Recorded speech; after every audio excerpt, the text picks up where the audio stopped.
한 남자가 뉴욕의 버펄로 포지 컴퍼니에서 일하고 있었습니다. 한 번은 한 공장에 공기정화 장치를 설치하는 업무가 주어졌습니다. 그 남자가 설치하려는 장치는 공기의 불순물을 제거해서 연소 중 엔진의 손상을 막아주는 것인데 당시로서는 새로운 기법이었다고 합니다. 그 기법은 딱 한 번 완전히 다른 환경에서 시도해봤을 뿐이었습니다. 그런데 막상 설치를 시작하니 예상치 못했던 문제들이 튀어나왔습니다. 장치가 작동은 했지만 회사가 보장했던 수준에는 미치지 못했던 것이었습니다. 그 남자는 이 일로 머리를 두들겨 맞은 것처럼 충격을 받았습니다. 속이 뒤집어지는 느낌이었고 한동안 잠도 제대로 자지 못했다고 합니다. 하지만 남자가 차분히 생각해보니 막연히 걱정만 하는 것은 문제 해결에 아무런 도움을 주지 못한다는 것을 깨달았습니다. 그래서 남자는 걱정을 멈추고 문제를 해결할 방법을 찾아보았다고 합니다. 그 방법은 총 3단계로 이루어졌는데요. 1단계, 두려움 없이 있는 그대로 현 상황을 분석하고 이번 실패가 나을 수 있는 최악의 결과를 생각해 보았습니다. 차분히 생각해 보니 이 일로 감옥에 갈 일도 아니었고 그 남자를 죽이겠다고 협박할 사람도 없었습니다. 다만 직장을 잃을 수는 있었습니다. 고용주가 장비를 철거해야 하고 이미 투자한 $20,000를 날려버릴 가능성도 있었습니다. 2단계, 일어날 수 있는 최악의 상황을 가정해본 후 어쩔 수 없다면 받아들이기로 했습니다. 남자는 이렇게 되뇌었습니다. 이번 실패는 내 경력에 흠집을 낼 거야. 일자리를 잃을 수도 있어. 하지만 다른 일을 구할 수 있잖아. 물론 조건은 지금보다 나빠질 수 있겠지만 고용주 입장에서도 새로운 기술을 실험했다고 치고 $20,000 정도의 손실은 감수할 수 있을 거야. 어차피 실험이었으니 연구비로 충당할 수 있겠지. 그 남자가 일어날 수 있는 최악의 상황을 예상하고 어쩔 수 없다면 받아들이기로 결단하자 정말 놀라운 일이 일어났습니다. 그 남자는 순식간에 마음이 편해지면서 한동안 경험하지 못했던 평화가 찾아왔다고 합니다. 3단계, 그때부터 이미 마음속으로 받아들인 최악의 상황을 개선해보고자 그 남자는 침착하게 시간과 노력을 기울였습니다. 어떻게 하면 $20,000에 달하는 손실을 줄일 수 있을지 생각했고 몇 번의 실험을 거쳐 장비에 $5,000를 더 투자하면 문제를 해결할 수 있다는 사실을 발견했습니다. 그렇게 그 남자와 회사는 $20,000를 잃는 대신 $15,000를 벌었습니다. 아마도 이 수익은 계속 걱정이나 하고 있었다면 거둘 수 없는 수익이었겠죠. 걱정의 가장 나쁜 속성은 집중력을 파괴한다는 것입니다. 걱정을 하면 오만 곳을 헤매고 다니느라 결단력을 잃어버리고 맙니다. 하지만 억지로라도 최악에 직면하고 마음속으로 받아들이면 막연한 상상은 사라지기 시작하고 문제에 집중하게 하는 기반이 생겨납니다. 그래서 그 남자는 살아가면서 줄곧 그 방법을 사용하였다고 합니다. 그러자 결국 삶에서 걱정을 찾아보기 힘들게 되었다고 합니다. 이 이야기는 데일 카네기 자기관리론에 나와 있는 걱정을 없애고 해결해준 한 사례입니다. 나를 고통스럽게 하는 고민이 생겼다면 고민하는 것에 대해 일어날 수 있는 최악의 상황이 무엇인지 생각하고 어쩔 수 없는 일이라면 받아들일 준비를 한다면 냉철한 집중력과 결단력을 얻게 됩니다. 그 후 침착하게 그 최악의 상황을 개선하기 위해 노력하시면 됩니다. 우리는 그 일이 일어날지도 안 일어날지도 불확실한 것에 혹은 과거에 벌써 일어났던 일이어서 되돌릴 수조차 없는 일로 인해 많은 걱정과 후회로 내 현재의 삶을 망쳐버리는 일이 많습니다. 오랜 시간 고민한다고 해서 해결되지 않는 일을 붙잡고 여러분의 귀한 시간을 낭비하지 않으셨으면 합니다. 하지만 어떤 분들은 문제의 해결보다도 이런 문제가 발생한 것에 대해서 나의 삶은 왜 이리 힘든가, 왜 하필 나에게만 이런 문제가 발생하는가를 생각하면서 많은 스트레스를 받는 분들도 계실 겁니다. 이 부분에 대해서는 쇼펜하우어의 철학적 지혜를 빌려볼까 합니다. 쇼펜하우어 철학적 인생론에서는 쇼펜하우어는 삶의 괴로움에 대해서 말합니다.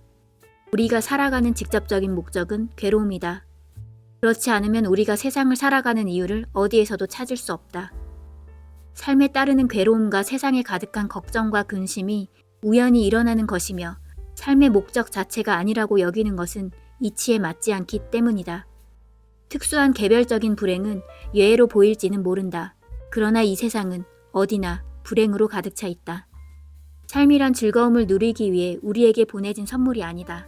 오히려 우리가 고역으로 갚아야 할 의무이며 과업이다.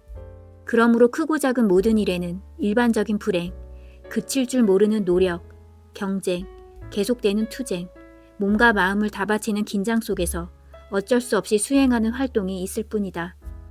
우리가 고뇌를 없애려 꾸준히 노력해도 얻는 것은 결국 고뇌의 형태를 바꾼 데 지나지 않는다. 처음의 고뇌는 결핍과 부족과 물질적인 생활에 대한 염려에서 나타난다. 우리가 이 고뇌를 애써 쫓아버리면 그것은 곧 변형되어 여러 가지 형태로 나타난다. 곧 나이와 환경에 따라 성욕, 사랑, 질투, 선망, 증오, 야심, 횡포, 탐욕, 질병 등으로 나타나는 것이다. 그리하여 만일 이것들이 침입할 여지가 없게 되면 그때는 권태와 포만이 삭막한 회색 외투를 걸치고 나타난다. 이것을 물리치려면 악착같이 싸워야 한다. 그러나 악전고투 끝에 물리쳐도 원래 여러 가지 형태로 변형되어 나타나므로 처음부터 다시 시작할 수밖에 없다. 쇼펜하우어는 이처럼 삶은 고통 아니면 권태라고 말하고 있습니다. 고통을 없애려 애를 쓰고 해결하면 또다시 권태란 형태로 삶의 무기력함이 나타난다고 말합니다. 그렇습니다. 나뿐만이 아니고 내색하진 않지만 내 옆에 있는 친구도, 동료도, 이웃도 모두에게 삶은 고통 아니면 권태이지 않을까요? 인생은 살아가면서 발생되는 문제를 하나하나 해결해 나가는 과정입니다. 이것을 영어로 Life is a process of solving problem. 구글에서 검색하면 문제를 어떻게 해결하여 나가는지를 이론적으로 장황하게 늘어놓는 자료들이 쏟아져 나옵니다. 예를 들면 문제의 핵심을 분석, 파악하고 다른 해결책들은 없는지 모색하면서 가장 좋은 것을 선택한 후 보완하며 해결한다는 식입니다. 그리고 이런 구절도 나옵니다. Rewire your brain. 직역하면 너의 두뇌를 재구성하여라가 될 것이고 Rewire가 전선을 새로 연결하는 것을 의미한다는 점에서 이역을 한다면 생각의 틀을 다시 구성하여라 라고 해석됩니다. 우리는 당장 생각의 틀을 다시 재구성해야만 합니다. 삶의 전제를 바꾸어야 합니다. 우리의 인생이 항상 꽃밭이어야 된다. 항상 행복해야 된다는 그 생각을요. 사실 우리의 삶은 쇼펜하우어의 말처럼 고통 아니면 권태 속에서 살아가는 게 현실입니다. 나만 이렇게 힘든 것 같지만 알고 보면 각자의 힘듦으로 모두가 고통 아니면 권태 속에서 살아간다고 해도 과언이 아닐 것입니다. 우리 삶이 고통 아니면 권태이다라고 삶의 전제를 바꿔봅시다. 그리고 아주 가끔씩 신이 주는 선물처럼 아주 잠시 행복을 느끼는 것이라고 말이죠. 행복은 항상 있는 것이 아니고 신이 잠시 주는 선물일 뿐입니다. 그렇게 삶의 전제를 바꾼다면 행복을 느끼는 그 시간만큼은 아주 값진 소중한 시간이 될 것입니다. 그리고 주어진 그 시간 동안만큼 행복을 만끽하고 또다시 우리는 덤덤하게 고통과 권태가 연속되는 삶을 덤덤히 살아가야 합니다. 최종적으로 삶의 전제를 바꾸고 이런 우리들의 삶을 인정하고 덤덤히 살아갈 때 행복을 더 값지게 느끼고 우리는 걱정과 스트레스의 억압으로부터 벗어날 수 있을 것입니다. 앞서 말씀드렸던 걱정과 스트레스를 없애는 방법을 다시 정리해 볼까요? 걱정을 없애는 방법 3단계. 첫 번째, 일어날 수 있는 최악의 상황이 무엇인지 생각하세요.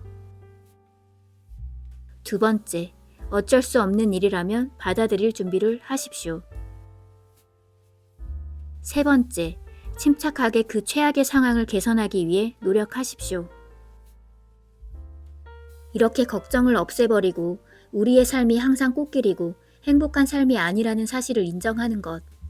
삶은 고통 아니면 권태이며 가끔 신이 잠시 행복이란 선물을 준다는 사실. 항상 행복해야 된다는 삶의 전제 말고 위의 사실을 인정하여 우리의 생각의 틀을 다시 재구성하여 삶의 전제를 바꾸는 것입니다. 그렇게 삶의 전제를 바꾸고 우리의 소중한 삶을 덤덤히 살아가는 것입니다. 그렇게 살아간다면 고민, 스트레스에서 조금이라도 벗어나 우리는 신이 잠시 주는 행복을 조금이라도 더 오랜 시간 만끽할 수 있습니다. 그리고 차분한 생각에서 나오는 집중력과 결단력으로 우리는 삶을 올바른 방향으로 개선해 나갈 수 있지 않을까 싶습니다.